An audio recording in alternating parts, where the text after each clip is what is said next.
اب یہ اس وقت جو ہماری کنسٹرکشن کی سائٹ کی یا اس سیکٹر کی یا پراپرٹی کی جو اس وقت خاص طور پر ویلیو ہے 1 کروڑ کے اندر، چاہے وہ کوئی پہلی بار لے رہا ہو گھر، چھوٹے سے چھوٹا گھر لے رہا ہو، لیکن کہاں کوئی گھر اس وقت اویلیبل ہوتا ہے؟ جی، آپ کی بات بالکل صحیح ہے، اسی لیے ہم نے تجویز کیا ہے کہ یہ 1 کروڑ کی لمٹ کو بڑھا کے 2.5 کروڑ کر دیا جائے، اور ہم اپنی اسٹینڈ پہ موجود ہے، کیونکہ ہم بھی یہ سمجھتے ہیں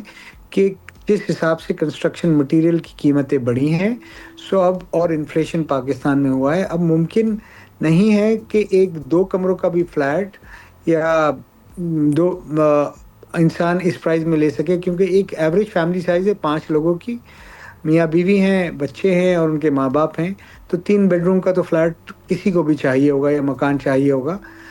ہماری تجویز بالکل یہی ہے جو آپ نے کہا۔ ہم دیکھتے ہیں، ابھی گورنمنٹ 10 ملین پہ FBR ایگری ہوئی ہے، ہوپ فلی بجٹ آنے تک یا اس سے پہلے وہ اس اماؤنٹ کو بڑھا دے گی۔ جو رہائشی گھروں کو اب 2 منزل سے 3 منزلہ تک ایک یہ اجازت دینے کی تجویز دی گئی ہے، اس پر آباد والوں کی یا آپ کی اپنی ایک کیا اوپینین ہے؟ چونکہ اس سے پہلے جو 3rd فلور ہوتا تھا اس کو ایک قانونی کور حاصل نہیں تھا، وہ انلیگل سمجھا جاتا تھا۔ اس تجویز پر عمل درآمد ہوتا ہے تو اس سے فائدہ زیادہ ہوگا یا پھر اس کا نقصان ہوگا؟ دیکھیے، یہ تو ایک آپ یہ سمجھیں تجویز ہے جو پروونشل گورنمنٹس کو فیڈرل گورنمنٹ دے گی۔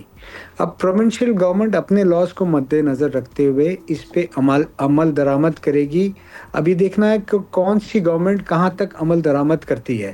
کیونکہ ہمیں یہ بھی دیکھنا پڑے گا کہ اگر تمام رہائشی اسکیمیں ہم گراؤنڈ پلس 2 اور 3 بنا دیں، وہاں پر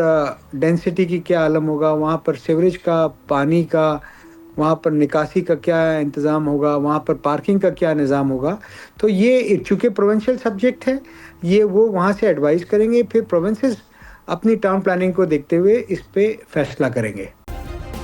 سبسکرائب کریں اور بیل دبائیں تاکہ کوئی خبر رہ نہ جائے۔